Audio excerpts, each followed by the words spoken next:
चलिए दोस्तों, जानते हैं देश दुनिया की 50 बड़ी खबरों को मात्र 10 मिनट में। लेकिन इससे पहले अगर आपने मेरे चैनल को सब्सक्राइब नहीं किया है तो सब्सक्राइब कर ले। प्रधानमंत्री नरेंद्र मोदी 77वें गणतंत्र दिवस पर दिल्ली में कर्तव्य पथ पर परेड में शामिल हुए। इस दौरान उनका खास लुक नजर आया। उन्होंने मल्टी कलर के टाई एंड ढाई कला से बंधी बंदेज पगड़ी पहनी, जिसमें मरून, गुलाबी, हरा, पीला और ब्लू रंग है। पगड़ी पर सुनहरे रंग से मोर पंख के पैटर्न बने हुए हैं। प्रधानमंत्री ने डार्क ब्लू रंग का कुर्ता, लाइट ब्लू की हाफ जैकेट और सफेद चूड़ीदार पजामा पहना। पीएम का लुक भारतीय वायुसेना और नौसेना की ड्रेस से प्रेरित नजर आया। देश आज 77वां गणतंत्र दिवस मना रहा है। कर्तव्य पथ परेड पर राष्ट्रपति द्रौपदी मुर्मू ने राष्ट्रीय ध्वज फहराया। इस दौरान राष्ट्रगान हुआ, 21 तोपों की सलामी हुई। इसके बाद ग्रुप कैप्टन शुभांशु शुक्ला को अशोक चक्र से सम्मानित किया गया। गणतंत्र दिवस परेड के मुख्य अतिथि यूरोपीय परिषद के अध्यक्ष एंटोनियो कोस्टा और यूरोपीय आयोग के अध्यक्ष उर्सुला वान डेर लेयन है। कर्तव्य पथ पर मुख्य परेड थोड़ी देर में शुरू होगी। समारोह लगभग 90 मिनट तक चलेगा। इस बार मुख्य परेड की थीम वंदे मातरम पर रखी गई है। परेड के दौरान कर्तव्य पथ पर 30 झांकियां निकलेगी, जो स्वतंत्रता का मंत्र वंदे मातरम, समृद्धि का मंत्र आत्मनिर्भर भारत थीम पर आधारित होगी। झारखंड आंदोलन के अग्रणी नेता, झारखंड राज्य के निर्माता और आदिवासी अधिकारों के प्रतीक रहे पूर्व मुख्यमंत्री दिसोम गुरु शिबू सोरेन को मरणोपरांत पद्म भूषण देने की घोषणा की गई है।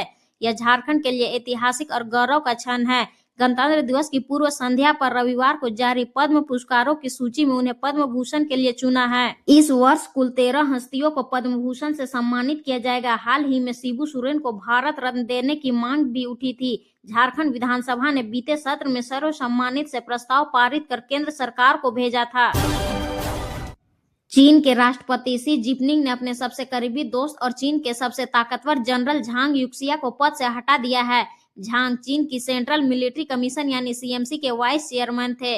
इससे पहले भी सीएमसी के 4 जनरलों को पद से हटाया जा चुका है। कहा जा रहा है कि झांग बाकी जनरलों के साथ मिलकर जिनपिंग के तख्तापलट की साजिश रच रहे थे। इनमें से कुछ जनरल मार दिए गए हैं। कनाडा के प्रधानमंत्री मार्क कार्नी ने सोमवार को कहा है कि उनकी सरकार चीन के साथ किसी भी फ्री ट्रेड एग्रीमेंट पर काम नहीं कर रही है। उन्होंने कहा कि ऐसा कोई व्यापार समझौता करने का कोई इरादा भी नहीं है। कार्नी का यह बयान अमेरिकी राष्ट्रपति ट्रंप की कड़ी चेतावनी के एक दिन बाद आया है। ट्रंप ने कहा था कि अगर कनाडा चीन के साथ मुक्त व्यापार समझौता करता है तो कनाडाई सामानों पर 100% टैरिफ लगा दिया जाएगा। कार्नी ने कहा, हम कनाडा, अमेरिका, मैक्सिको समझौता के तहत हम किसी गैर बाजार अर्थव्यवस्था वाले देश के साथ मुक्त व्यापार समझौता करने से पहले सूचना देंगे। हमारा चीन या किसी दूसरे ऐसे देश के साथ ऐसा ट्रेड करने का कोई इरादा नहीं है।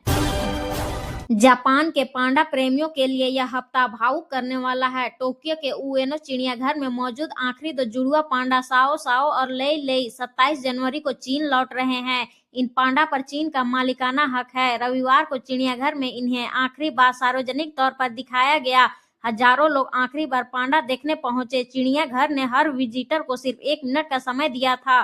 इसके बावजूद लोग पांडा थीम वाले खिलौने के साथ पहुंचे, उनके नाम पुकारते रहे और मोबाइल से फोटो वीडियो बनाते दिखे। कई लोग टिकट न मिलने के बावजूद चिड़ियाघर आए ताकि इस विदाई के गवाह बन सके। इनके जाने के बाद जापान पहली बार पिछले करीब 50 साल में बिना पांडा रह जाएगा। इसकी विदाई के पीछे जापान और चीन के बीच बिगड़ते रिश्ते बड़ी वजह माने जा रहे हैं। बांग्लादेश की टेक्सटाइल इंडस्ट्री गंभीर संकट से गुजर रही है। टेक्सटाइल मिल मालिकों ने चेतावनी दी है कि अगर सरकार जनवरी के अंत तक धागे की ड्यूटी फ्री इंपोर्ट को खत्म नहीं करती तो 1 फरवरी से देश भर की मिलों में काम बंद कर दिया जाएगा। मीडिया रिपोर्ट के मुताबिक बांग्लादेश के कॉमर्स मंत्रालय ने नेशनल रेवेन्यू बोर्ड को इंपोर्टेड यार्न पर ड्यूटी फ्री सुविधा खत्म करने की सिफारिश की है। मिल मालिकों का कहना है कि भारत से आने वाला सस्ता धागा घरेलू बाजार में भर गया है, जिससे 12,000 करोड़ रुपए से अधिक का स्टॉक बिना बिका रह गया है। केंद्र सरकार ने 25 जनवरी की शाम पद्म सम्मान की घोषणा की। देश की 113 हस्तियों को पद्मश्री से सम्मानित किया गया है। इनमें ऐसे भी लोग हैं जिन्होंने बिना सुर्खियों में आए समाज, संस्कृति, शिक्षा, पर्यावरण और मानव सेवा के क्षेत्र में दशकों तक काम किया। इन लोगों ने चमक दमक से दूर जमीन पर बदलाव लाया। कश्मीर से लेकर कन्याकुमारी तक देश भर में 77वां गणतंत्र दिवस मनाया जा रहा है। राज्यों में मुख्यमंत्री तिरंगा फहरा रहे हैं। जम्मू कश्मीर के उरी में सेना ने एलओसी के पास तिरंगा फहराया।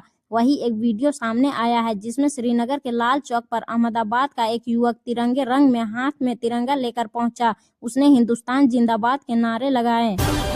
जम्मू कश्मीर के सांबा में बीएसएफ ने रविवार देर रात पाकिस्तानी घुसपैठिया मार गिराया। सेना के सूत्रों के मुताबिक सांबा जिले में एलओसी पर सीमा पार के घुसपैठ की कोशिश की जा रही थी, जिसे नाकाम किया गया। अब पूरे इलाके में सर्च ऑपरेशन चलाया जा रहा है। इधर कठुआ जिले में भी एलओसी के पास पाकिस्तानी ड्रोन नजर आया। सेना के सूत्रों के मुताबिक यह ड्रोन नियमित निगरानी के दौरान नजर आया था। जवाबी कार्रवाई में एंटी ड्रोन सिस्टम एक्टिवेट किए गए हैं। भारतीय क्रिकेट कंट्रोल बोर्ड बीसीसीआई के पूर्व अध्यक्ष इंद्रजीत सिंह बिंद्रा का रविवार को नई दिल्ली में निधन हो गया। वे 84 साल के थे।